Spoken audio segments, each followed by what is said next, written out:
Bismillah ar-Rahman ar-Rahim, salam alaikum wa rahmatullahi ta'ala wa barakatuhu. Que la paix soit avec vous, où que vous soyez, qui que vous soyez, soyez la bienvenue. Je me suis dit que on avait fait un break concernant Surat al-Waqi'a, le chapitre ou la sourate d'al-Waqi'a, et on avait un petit peu roulé notre boss sur les premières impressions qu'on a sur cet écrit. Et on s'était fixé un but, c'est de rentrer le maximum et chacun ce qu'il peut effectivement supporter comme compréhension de cet écrit-là. D'abord, je souhaite de tout mon cœur que vous trouviez le bonheur, la paix et surtout les portes à ouvrir. Sachez qu'on est dans un passage très étroit qui s'appelle la vie. Donc on vient, on part, c'est très vite. Comme le dit Allah Azza wa Jal dans le Coran, le jour où ils viendront à moi, ils se regarderont et diront combien on est resté. Parmi eux, ceux qui vont dire, on dirait qu'on a vécu 1 heure. Et la vie, en gros, ne dure qu'1 heure. D'autres diront, on dirait qu'on a vécu un seul jour. La question qu'on doit poser, c'est pas à soi-même, parce qu'on n'est pas conscient que l'on vit. On n'est pas conscient qu'on est en train de vivre et qu'il y a un passage et qu'on arrive.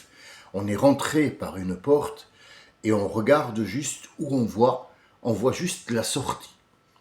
Et cette sortie-là, on l'évite le maximum possible. C'est pour ça que vous trouverez des gens qui vont vous contredire, des gens qui vous insultent, des gens qui vous trahissent, des gens qui vous démentent. Pourquoi? Parce qu'il n'a pas envie de regarder cette porte-là qui est une évidence pourtant pour tout le monde. Tout le monde s'est accordé qu'il y a une entrée et une sortie. Et celui qui parle ou qui arrive à réfléchir ou arrive à être conscient qu'il y a une sortie, c'est qu'il a passé la moitié déjà. Donc on est presque à la moitié. On sait très bien qu'il y a... Alors, jeune, on ne comprend pas. Adolescent, on n'a pas envie de comprendre parce que c'est l'âge con. Mais quand on arrive à un certain moment, on est conscient qu'il y a une mort et qu'il y a une vie. Peut-être qu'on n'arrive pas. La société ne te laisse pas comprendre qu'il y a une mort qui est certaine, pas que pour les autres, mais tu es aussi concerné autant que les autres, et chaque chose qui a été créée a un délai. Ce délai-là, elle l'atteindra quoi qu'elle fasse ou qu'elle aille. Tu ne peux pas te cacher. Où veux-tu te cacher? Dis-moi. Tu as la Terre. Imagine que tu es sur cette Terre-là et tu ne peux pas aller à l'espace. Tu es que sur cette Terre-là. Regarde à travers, par exemple, les photos satellites qu'on a maintenant aujourd'hui. La technologie nous a permis de voir la Terre d'une certaine hauteur. Alors quand je dis hauteur, ça veut dire d'un certain éloignement par rapport à la Terre, parce que si on parle de hauteur, on ne sait pas on est où, est-ce qu'on est en bas, est-ce qu'on est en haut, mais un petit peu en retrait. Nous voyons que la Terre, elle a la forme, elle apparaît sous la forme d'un rond, ou un rond un petit peu ovale. Dis-moi, si tu es sur cette Terre-là, tu as un délai de rentrée et un délai de sortie de cette terre-là. C'est une porte obligatoire pour n'importe quelle personne qui a existé dans le monde ou dans le temps et à travers le temps. Où tu veux te cacher? Où? Dis-moi. Tu veux te cacher où?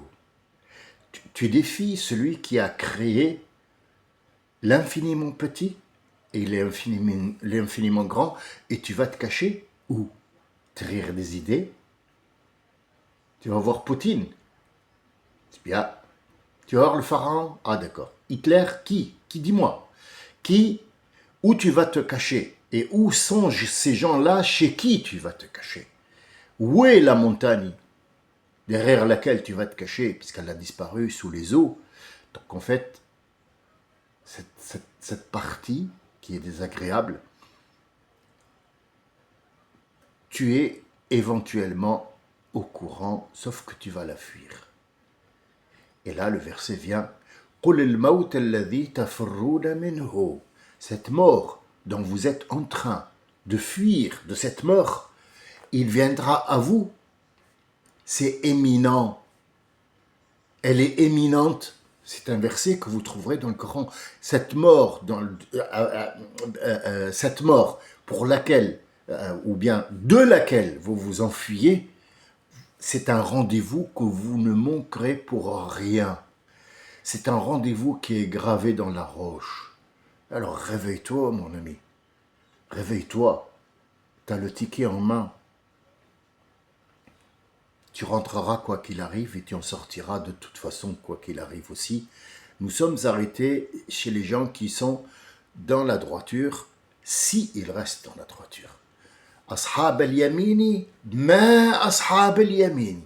Ce ma indique que du moment qu'ils sont dans la droiture, et tant qu'ils resteront dans la voiture, ils auront tel et tel et tel, les fruits, les machins, les tatati, on a vu, et on s'était arrêté là. Et puis après, il dit Thullatun min al-awwalin wa thullatun min al-akhirin. On avait vu l'autre fois que c'était al-thulla, c'était plus que al-qalil. Al-qalil, c'est très peu. En arabe littéraire, qalil, c'est peu, très peu. Al-thulla, on commence à mettre des nombres. Et non pas des chiffres. Il y a le chiffre 1, 2, 3, 4, 5, 6, 7, 8, 9, 10. 10, ça commence à être un nombre. Le numéro 10, tout ce qui est impair, enfin, pardon, excusez-moi, pas impair, mais oui, c'est impair dans le sens où on met deux chiffres, ça commence à être, si vous voulez, un nombre composé de. Donc, thulla, on commence par 3 jusqu'à l'infini. Combien exactement? C'est à toi de voir dans quel siècle tu es. Est-ce que tu peux compter ces gens? Parce qu'il y a un certain moment où les gens ne se comptaient pas, où on comptait à vue d'œil. Ça veut dire qu'ils disaient combien ils ont de soldats? À peu près 1000 ou 1000, où ils voyaient la quantité par rapport à leurs yeux, par rapport à leur habitude, mais il n'y avait pas de comptage véritable comme il est par exemple aujourd'hui. On va faire, l'INSEE fait un sondage, combien il y a d'habitants, machin. Donc on va voir les impôts, on va voir les gens qui existent, les gens qui sont morts, les gens qui sont nés, et on donne un chiffre approximatif. Donc en fait, on n'a jamais le nombre exact. C'est pour ça qu'on dit thullatun en arabe, c'est qui englobe la totalité de ce que vous allez trouver en comptant ce qui se rajoute et ce qui s'enlève. Donc en fait, thulla, c'est le nombre exact, ou al-qalil, c'est très peu. Ici, ashab, as-sabiqoun, ceux qui ont choisi un chemin bien précis et qui ne changeront jamais parce qu'ils sont en quête de vérité, parce qu'ils sont en quête de quelque chose. Cela, il a dit, Rabbi subhanahu wa ta'ala, il a dit que c'était thullatun min al-awwalin wa qalilun min al-akhirin. Au début, c'est un nombre, mais à la fin des temps, là où on est, ils seront très peu, très très peu. Et là, ashab al-yamin, les gens de la droiture, qui ont choisi la droiture, s'ils restent dans la droiture, bien sûr, s'ils restent, c'est la condition. Ashab al-yamin, ma ashab al-yamin, s'ils restent dans la droiture. Et ils seront à la fin, thullatun min al-awwalin wa thullatun min al-akhirin. Ça sera un nombre au début et ça sera un nombre à la fin.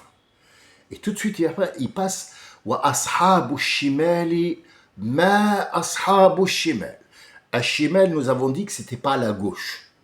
Les Égyptiens disent shimal, ça veut dire tous les orientaux disent que la gauche c'est shimal et ça c'est al-yamin par rapport à un langage qui est très ancien, il a été modifié bien sûr. Alors, ici, ashab al-yamin, ça va nous prendre, ashab shimal, pardon, ça va nous prendre 3 enregistrements et on va faire doucement pour que vous ayez la sourate complète en premier jet et c'est à vous après de voir ce jet d'encre qui est là. Qu'est-ce qu'il nous dit? Qu'est-ce qu'il nous raconte comme histoire pour que tu puisses savoir ton est où? T'es qui? Et croyez-moi, chacun de vous va se retrouver dans ces 3 sortes. Il n'y a pas d'autres sortes qui existent sur la terre à part cela dans le sens direction. et pas dans le visage. Sachez que le monde entier a la même structure, mais n'a pas les mêmes points de ressemblance. Il se pourrait que quelqu'un ait une certaine ressemblance sur une autre personne parce que c'est la même espèce. Mais il est différent. Chacun de nous est différent de l'autre. Et surtout l'intérieur. L'extérieur, on peut tous mettre une uniforme et imposer tous une moustache à tous les hommes et une coiffure à toutes les femmes qui portent un uniforme. Et on a l'impression que c'est un gros bloc d'êtres humains, comme fait les défilés, par exemple, le président de la Russie, ou maintenant tous les présidents du monde font le défilé militaire pour voir un seul bloc d'êtres humains qui se ressemblent tous. Mais croyez-moi, vous n'êtes pas en train de regarder des êtres humains, vous êtes en train de voir un habillage. Un habillage, c'est un trompe-l'œil.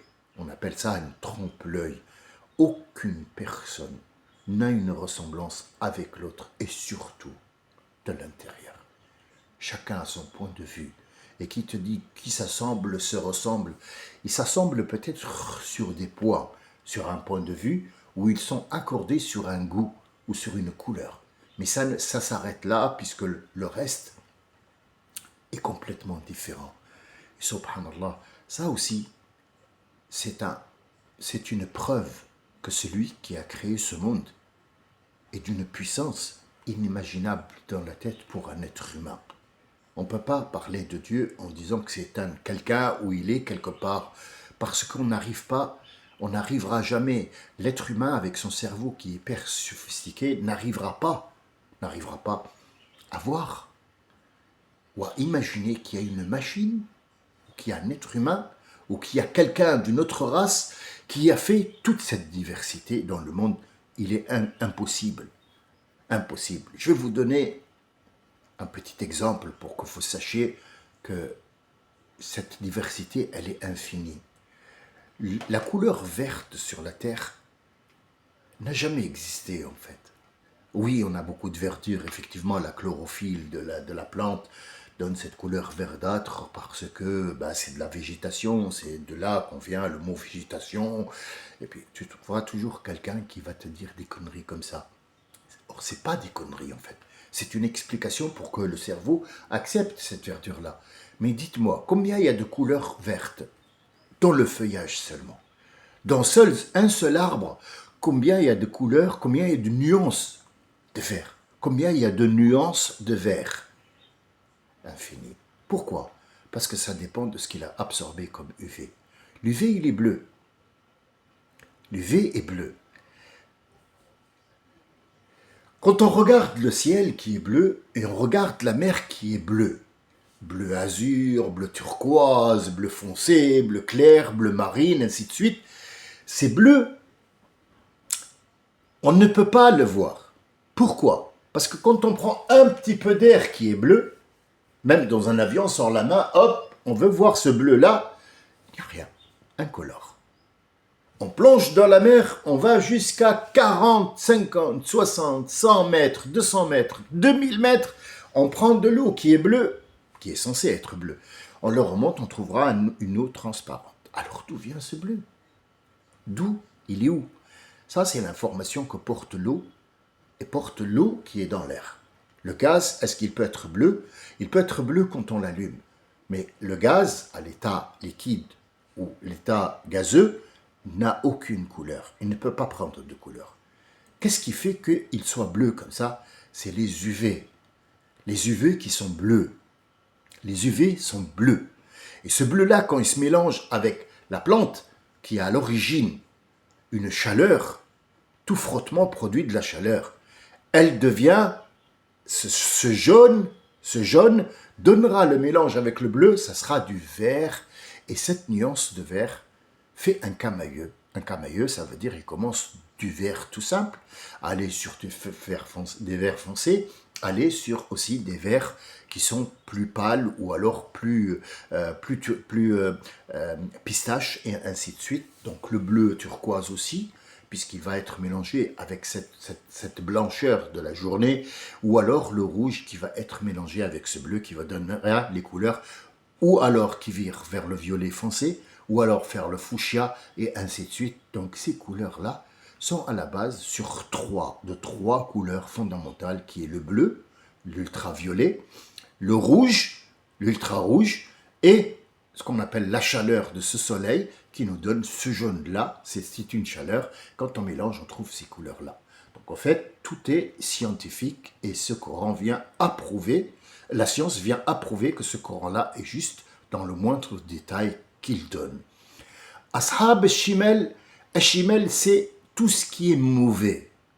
Al-Shimel, c'est tout ce qui est mauvais. Pourquoi Shimel?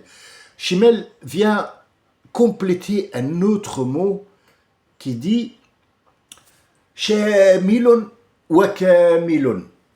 Kamilun, c'est un produit fini. Kamilun, c'est un produit fini. On dit al-kamalu lillah. La finition, Allah n'a pas de manque. Dans sa création, il y a toujours un manque. L'être humain a toujours un manque quelque part. Moi, je ne suis pas beau peut-être, mais j'ai des idées qui sont belles. J'ai un cœur qui est beau. Ce que j'ai fait, c'est beau. Donc en fait, ce manque-là, dans la beauté, si la beauté vraiment existe, je le trouverai autre chose. Par exemple, il y a une femme à qui Dieu a donné la beauté divine dans le corps. Est-ce que c'est un repère? Non, ce n'est pas un repère. Elle lui a donné des formes que l'homme aime et que la femme aime. Est-ce que, par exemple, une biche qui passe dira « Ouh là là, celle-là, elle a une forme de poitrine généreuse, j'aimerais bien avoir les mêmes. »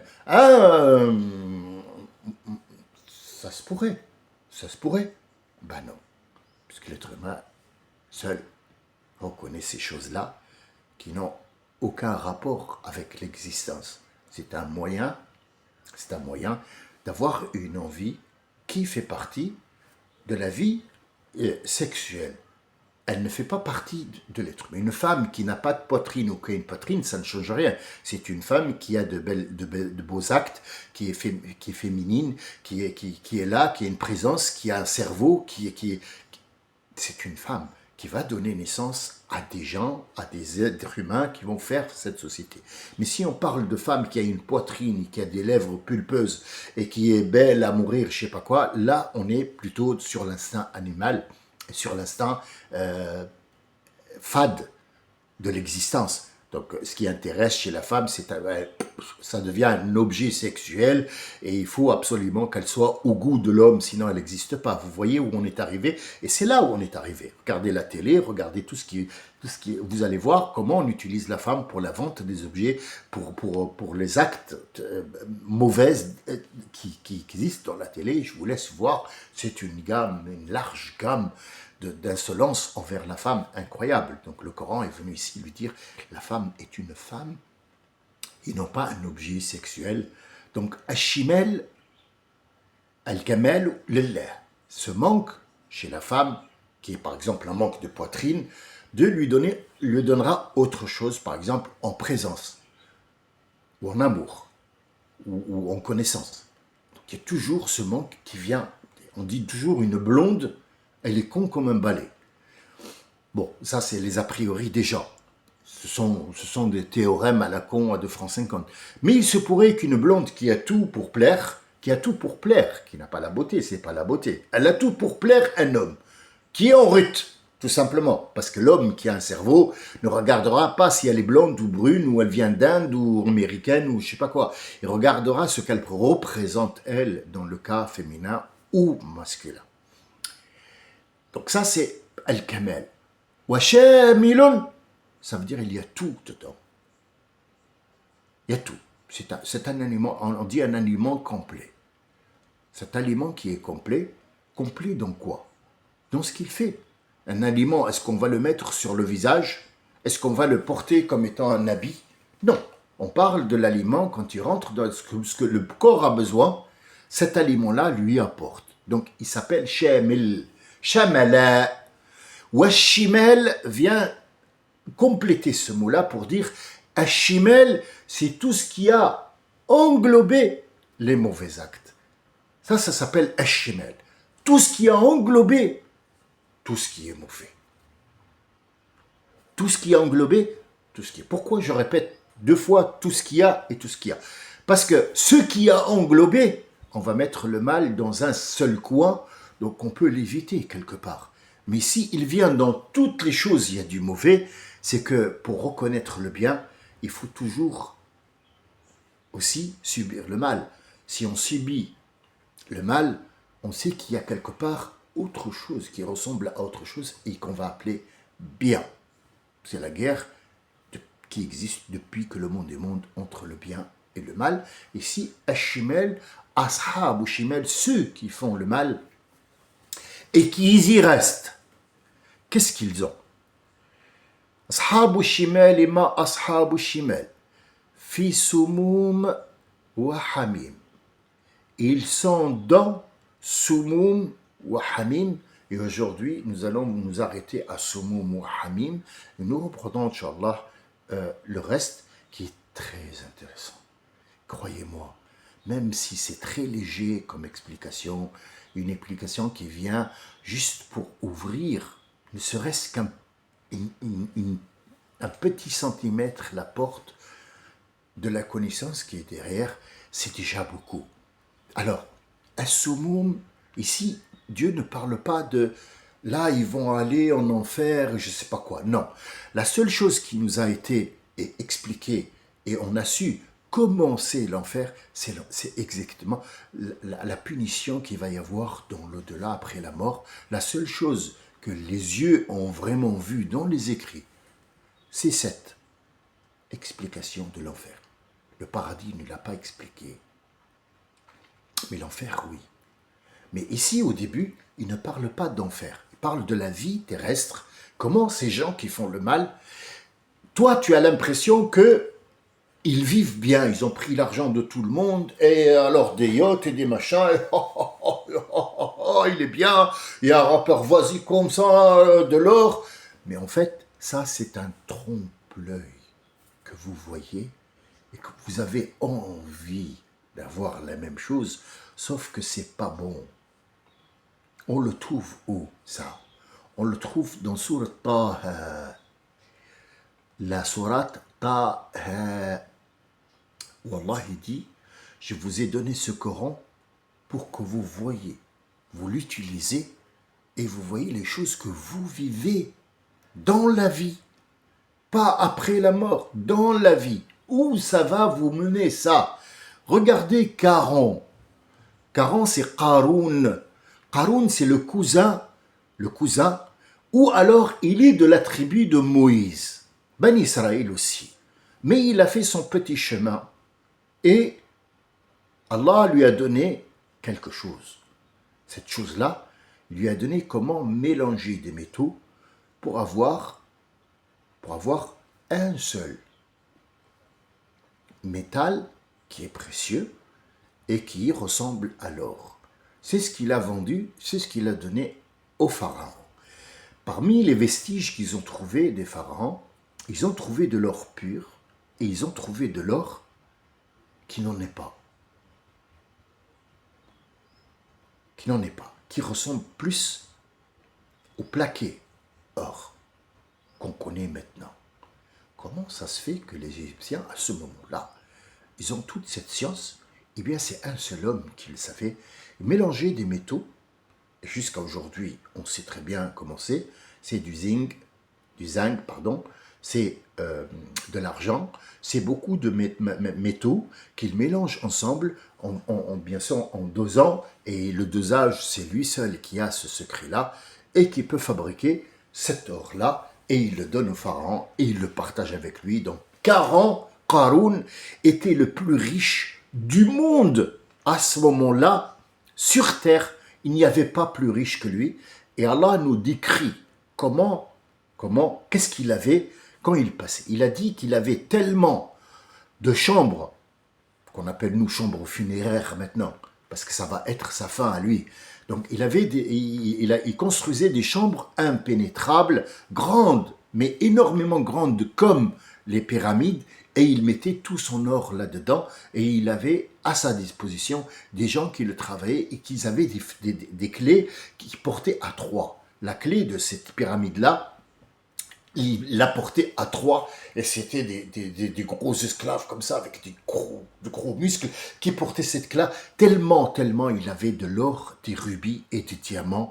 Et cet homme-là, il faisait, le jour du carnaval, il défilait avec toutes ses richesses, et les gens disaient, pourquoi lui il a et nous on n'a pas? Et lui il disait, moi, c'est parce que j'ai quelque chose que vous n'avez pas. Moi, c'est moi qui ai créé ça. Il n'y a pas de Dieu, je suis le Dieu des métaux. Et donc il a crevé dans un effondrement de terre qu'il a avalé, lui, ses biens, ses esclaves et ses pyramides. On ne les a jamais retrouvés jusqu'à aujourd'hui. Ils cherchent, ils sont en train de chercher, mais ils ne trouveront pas. Qarun est évoqué dans Sourate Taha parce que les gens aiment bien avoir cette image. Ils aiment bien vivre la vie d'un rappeur, ils aiment bien vivre la vie d'un riche, ils aiment bien vivre la vie d'un Elon Musk, d'un Trump, d'un président, de quelqu'un qui a de la force. Mais en fait, c'est une illusion, détrompez-vous. Détrompez-vous parce que Dieu il dit ici wa ashabu shimal ma ashabu shimal fi sumum wa hamim. Ils vivent dans ce qu'on appelle un soumoum. Alors, qu'est-ce que c'est soumoum ici? Soumoum, c'est tout ce qui est venin. On trouve que le serpent a du venin. On trouve que, à part les rampants, il y a aussi les bestioles qui ont des pattes, comme le scorpion et ainsi de suite, ou la grenouille qui a un venin. On trouve que des arbres ou des plantes sont vénéneux, des champignons sont vénéneux. On dit que, il commence lui à cracher son venin là, hein. Ah putain.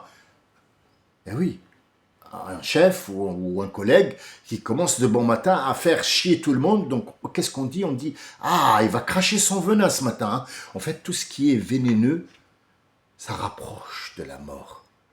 Donc, Allah, il dit ici, fi soumoum, beaucoup de genres de venin, et non pas un seul genre.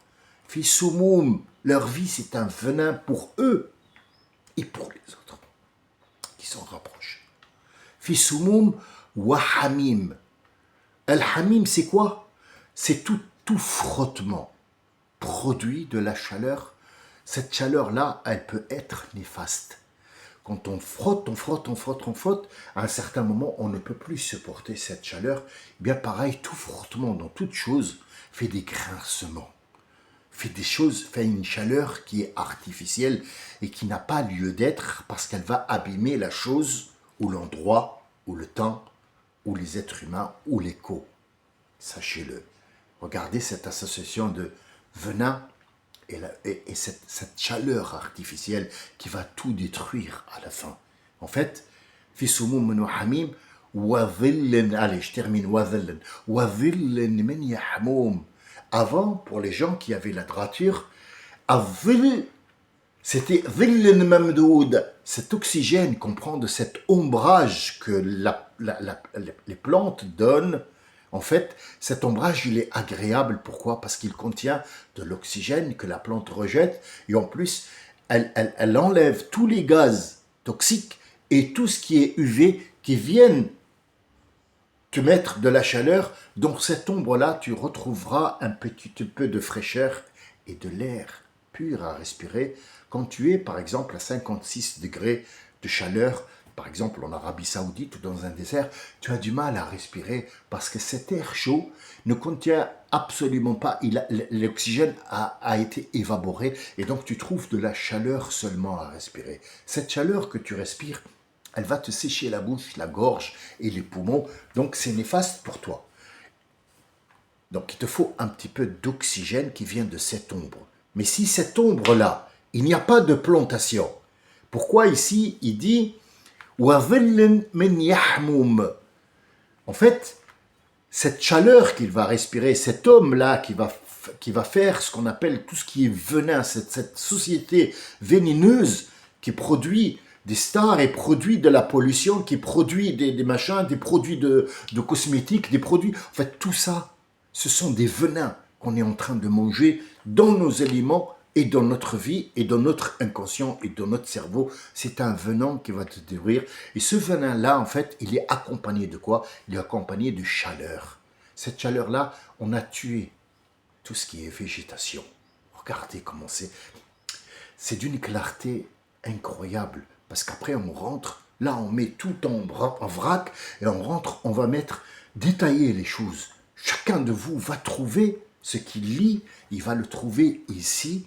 Il parle de notre société comme si, par exemple, on devait le lire à 19 siècles en arrière, on se retrouverait aussi, parce que les gens qui sont dans le désert, ils se retrouvent, ils savent très bien que, il n'y a pas d'air, il n'y a pas de... Il faut faire ci, ça, il ne faut pas rester au soleil. Celui qui est dans le désert, il ne doit pas boire de l'eau parce que telle et telle évaporation, il doit... En fait, chaque siècle qui lit ce Coran se retrouve, et la personne, et la société, et le siècle, dans ces écrits-là, dans le moindre écrit, on peut se retrouver.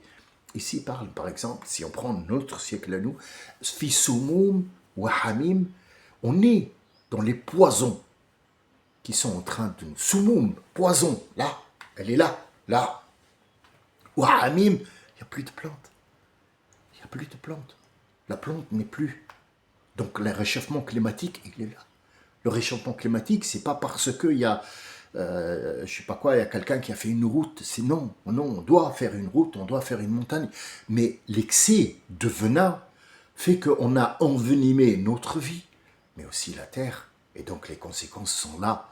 Fi hamim, fi sumum wa hamim, wa dhillan min yahmum. Nous n'avons plus d'oxygène. L'oxygène se raréfie, on est en train de suffoquer, dans le sens où on suffoque. Cette vie-là nous fait suffoquer, nous, et les animaux. On va arrêter juste là, parce que 30 minutes, ça fait énorme pour des informations comme ça. Je vous suggère que je reviendrai, même si je vais en perdre 3 ou 4 ou 5, j'en sais rien, mais je vous ai laissé tout le temps pour vous remettre de cette première partie.